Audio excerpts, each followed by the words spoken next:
रोहन को नई जगह पर घूमना और वहाँ के बारे में अपनी डायरी में लिखना बहुत पसंद था। ऐसे ही एक बार रोहन घूमते घूमते एक ऐसे गांव में पहुंचा जो 19वीं सदी के पहले का लग रहा था। सबसे अजीब बात यह थी कि रोहन को वहां पहुंचे हुए काफी समय हो गया था, पर अभी तक वहां रोहन सिर्फ अकेला था। अंधेरा होने वाला था, इसलिए रोहन गांव में एक रात बिताने के लिए सोच रहा था। पर वहां टूटे फूटे घरों और घास फूस के ढेर के अलावा कोई नहीं दिखाई दे रहा था। रोहन संकित निगाहों से चारों तरफ देख रहा था। तभी किसी ने पीछे से रोहन के कंधे पर हाथ रखा और बोला, क्या हुआ साहब?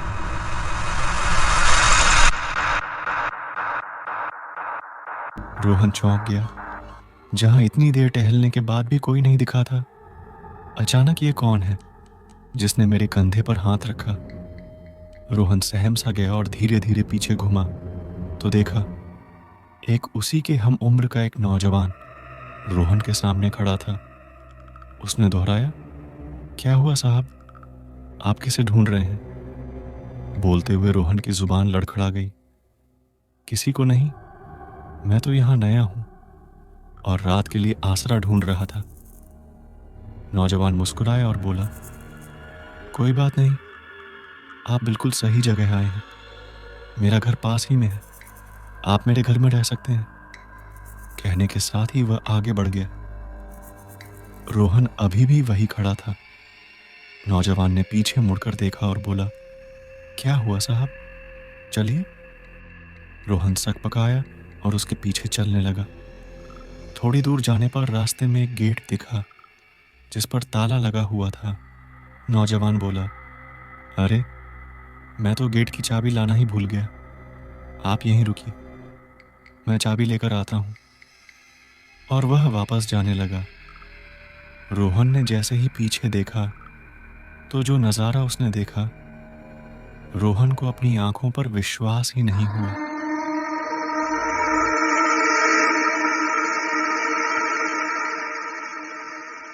क्योंकि जो जगह थोड़ी देर पहले एकदम सुनसान थी, वहां इतनी चहल पहल कैसे दिखने लगी। छोटे बच्चे खेलते हुए दिखे, औरतें मटकी में पानी भरकर ले जाती हुई दिखी जिधर से रोहन और वो नौजवान आए थे। वो पूरा रास्ता लोगों से भरा था। थोड़ी देर बाद एक बुजुर्ग आदमी चाबी लेकर आया और वह कुछ कह रहा था। रोहन ने बुजुर्ग आदमी से पूछा, बाबा वो कहाँ गए? बुजुर्ग आदमी ने रोहन की तरफ शंका भरी निगाहों से देखा और बोला, वो कौन? रोहन ने कहा, अरे अभी जो मेरे साथ आए थे और मुझे यहाँ रुकने को बोलकर चाबी लेने गए थे। बुजुर्ग ने कहा, क्या बात कर रहे हैं साहब, मैं ही तो आपको यहाँ लेकर आया था।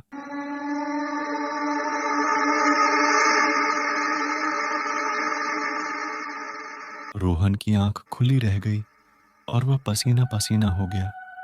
बुजुर्ग आदमी ने कहा, क्या हुआ साहब, आपको डर लग रहा है क्या? कहने के साथ ही बुजुर्ग ने गेट खोल दिया। जैसे ही गेट खुला, उधर से कई लोग आते हुए दिखे और रोहन को अपने अपने घर में ले जाने के लिए आपस में झगड़ने लगे। रोहन को सब कुछ बहुत अजीब लग रहा था। जहां थोड़ी देर पहले कोई नहीं था, गेट खुलते ही इतने लोग कहां से आ गए?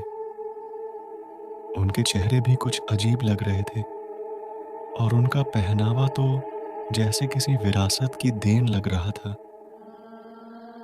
बुजुर्ग ने सबको शांत करवाया और बोला, साहब को मैं लेकर आया हूं, इसलिए साहब मेरे साथ मेरे घर में रहेंगे। कहने के साथ ही वह आगे चलने लगा। बाकी लोग मुंह बनाते हुए और रोहन की तरफ लालची निगाहों से देखते हुए दूसरी तरफ चले गए। रोहन बुजुर्ग आदमी के पीछे चल दिया। कुछ दूर जाने पर कटीली झाड़ियों से ढका हुआ एक गेट मिला। बुजुर्ग बोला, यही मेरा घर है, और वह झाड़ियों को हटाकर आगे चला गया। जैसे ही रोहन ने झाड़ियों को हटाया तो देखा उसके सामने वही नौजवान युवक खड़ा था। जो कुछ देर पहले चाबी लेने गया था।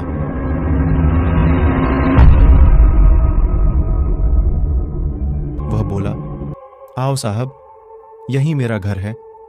वहां कोई घर तो नहीं, बल्कि एक छोटी सी मिट्टी की कब्र थी। डर से रोहन के हाथ पांव कांपने लगे। उसके मुंह से आवाज ही नहीं निकल रही थी। नौजवान उसका हाथ पकड़कर कब्र की तरफ खींचने लगा। आओ ना साहब, मेरे साथ रहिए, मैं अकेले ही रहता हूं। वह रोहन को कब्र की तरफ खींचने लगा। रोहन ने अपने आप को मौत के सामने खड़ा पाया। हताशा ने उसके अंदर घर कर लिया। जिंदा रहने की उम्मीद छोड़ चुके रोहन ने किसी तरह अपना हाथ उससे खींचा और पूरी शक्ति के साथ भागा। जब वह भाग रहा था तो उसको ऐसा लग रहा था कि उसके पीछे पीछे कुछ और जोड़ी भी भाग रहे हैं। रोहन जब गेट के पास पहुंचा तो गेट बंद मिला, इसलिए वह दूसरी तरफ भागने लगा। भागते हुए रोहन ने देखा कि थोड़ी दूरी पर एक गांव दिख रहा है। रोहन गांव की तरफ जाने लगा। जैसे ही उसने गेट के बाहर कदम रखा, एक भयानक गर्जना हुई। गेट जोर से बंद हो गया। ऐसा लगा जैसे कोई बिल्डिंग ढह गई हो। मेरे पीछे मुड़े रोहन भागता रहा। जब वह गांव में पहुंचा तो कुछ लोग एक जगह बैठे हुए दिखे। रोहन को लगा ये भी आत्माओं का छलावा ही होगा, इसलिए वह वहीं रुक गया। बैठे हुए लोगों में से एक उठकर रोहन के पास आया और बोला, डरो मत बेटा, हम लोग इंसान ही हैं। भूत तो बगल वाले कब्रिस्तान में रहते हैं। रोहन एकटक उनकी तरफ देखता रहा और बोला, इसका मतलब अभी मैं जहां से भाग के आ रहा हूं वहां भूत रहते हैं। आदमी ने बताया, हाँ साहब, वो एक कब्रिस्तान है और वहां जाने वाले बहुत कम लोग वापस आते हैं, नहीं तो उसकी भूल भुलैया में गायब हो जाते हैं। लोगों ने रोहन को पास बुलाया और बताया कि वो जगह कभी एक भूल भुलैया थी, जहां दूर दूर से लोगों का आना जाना लगा रहता था। एक बार जब पूरा मकान लोगों से भरा हुआ था, तभी अचानक पूरा मकान गिर गया और वहां उपस्थित सभी लोग उसके नीचे दब गए थे। उनकी आत्माएं वहां जाने वाले सभी राहगीरों को अपने साथ रखना चाहती हैं। हमारा गांव तो उस जगह को ही भूल चुका है। आप किस्मत वाले हो जो वहां से बच के निकल आए। रोहन रात वहां रुकने के बाद सुबह होते ही अपने रास्ते पर चल दिया। पर रात जो नजारा उसने देखा था, उसको अपनी डायरी में लिखने की हिम्मत नहीं कर सका और ऐसी जगह पर जाना बंद कर दिया जो बिल्कुल अनजान थी, क्योंकि कभी कभी ऐसी जगहें खतरनाक रूप धारण कर लेती हैं और ऐसी जगह से हमेशा दूर रहना चाहिए। प्रिय दर्शकों, यह कहानी एक काल्पनिक घटना पर आधारित है। इसका वास्तविक जीवन से कोई संबंध नहीं है। यदि कोई समानता होती है तो इसको महज एक संयोग माना जाएगा।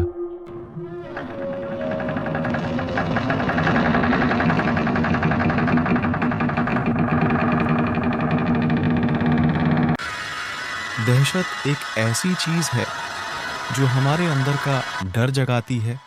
कभी कभी ये डर हमारे मन में बस जाता है और हमें लगता है कि कुछ बुरा होने वाला है, लेकिन हम नहीं जानते कि वो क्या है या कहां से आएगा। ऐसी ही एक कहानी यह भी है। एक छोटे से गांव में एक रहस्यमय हवेली थी जिसे लोग भूत बांग्ला कहते थे। इस हवेली में कुछ अनजाने चेहरे देखे जाते थे और वहां रात के समय अजीब आवाजें सुनाई देती थीं। गांव के लोग इस जगह से दूर रहते थे, लेकिन उनमें से कुछ लोग हिम्मत करके उस हवेली में जाने की सोचते थे। एक दिन एक हिम्मती नौजवान गौरव ने फैसला किया कि वो इस हवेली में अपनी पार्टी रखेगा। उसने सोचा कि वो लोगों को दिखाएगा कि वो किसी भी डर से नहीं डरता। पार्टी के दिन हवेली में अंधेरा छा गया और महफिल शुरू हुई। लेकिन रात के साथ अजीब घटनाएं घटित होने लगीं।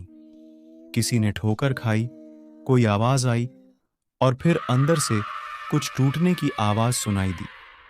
लोग डर से कांप रहे थे, लेकिन गौरव ने सबको समझाया और कहा कि ये सब सिर्फ उनके दिमाग का वहम है। लेकिन जब रात का गहरा अंधेरा छा गया, एक भयानक आवाज ने पूरी हवेली में गूंज उठाई। सबने देखा कि एक अनजान साया उनके सामने खड़ा हो गया। वो किसी भूत का रूप था जो उनको डराने आया था। दोस्तों और गौरव की हिम्मत टूट गई, लेकिन वो भूत उनको छोड़ने वाला नहीं था। उसने अपनी भयानक आंखों से देखा और गौरव को अपनी भयानक बातों से डराने लगा। गौरव के मन में विचलता थी, लेकिन उसने हिम्मत नहीं हारी। कुछ देर तक भयंकर भूत और गौरव की बातें चलती रहीं, लेकिन फिर भूत ने चुप हो जाने का इशारा किया। सब लोग डर के मारे हिलते रहे। गौरव ने फिर से अपनी हिम्मत जुटाई और समझा कि वो घर छोड़ दें। भूत ने आखिर में उनको छोड़ा, लेकिन गौरव को वो घटना हमेशा याद रहेगी। उसने समझा कि हमें अपनी हिम्मत और ईमान पर विश्वास रखना चाहिए, लेकिन हमेशा सावधान रहना भी जरूरी है। दहशत कभी कभी हमारे अंदर ही होती है और उसे पार करके हम अपने आप को असली हिम्मत और हौसला दिखाते हैं। प्रिय दर्शकों, यह कहानी एक काल्पनिक घटना पर आधारित है। इसका वास्तविक जीवन से कोई संबंध नहीं है। यदि कोई समानता होती है तो इसको महज एक संयोग माना जाएगा।